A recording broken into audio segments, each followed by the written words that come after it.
Magandang hapon! Kumusta po? Narito po ulit ang update natin para sa lagay ng ating panahon.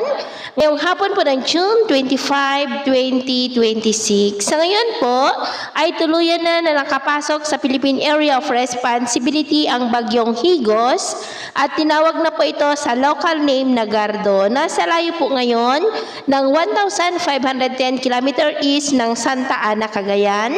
Nataglay ang lakas ng hangin na maabot po sa 75 kilometers per hour. Hindi naman po ito banta sa ating bansa at kumikilos na po pataas.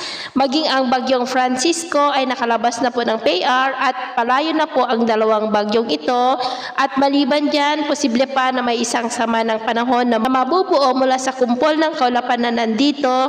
At ang susunod po na bagyo ay tatawagin sa local name na bagyong Henry na muling hahatak ng habagat. At sa atin naman pong long range forecast, maliban sa dalawang bagyo ngayon ay posible pa na may mga sama ng panahon na mabubuo sa silangan ng ating bansa sa susunod na buwan, posibleng aktibong Pacific Ocean at ang development po ng mga yan na ating babantayan. At sa lagay ng ating panahon, ngayong hapon ay may mga maulap na kalangitan with isolated rain sa may Ilocos Region, ilang bahagi ng Mountain Province, Ifugao, Nueva Ecija, Bulacan, Zambales, Bataan, Metro Manila, Cavite, ilang bahagi ng Occidental Mindoro, ilang bahagi po ng Palawan, Antique, Romblon, Legazpi, at ilang bahagi ng Mindanao. At mamayang gabi may mga tsansa pa rin ng mga isolated rains, lalo na po sa ilang bahagi ng Ilocos Region, Pangasinan, Ifugao,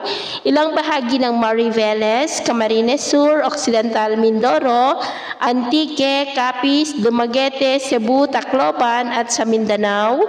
Kaya mag-ingat po tayo sa mga banta ng mga pagbaha at pagguho ng lupa.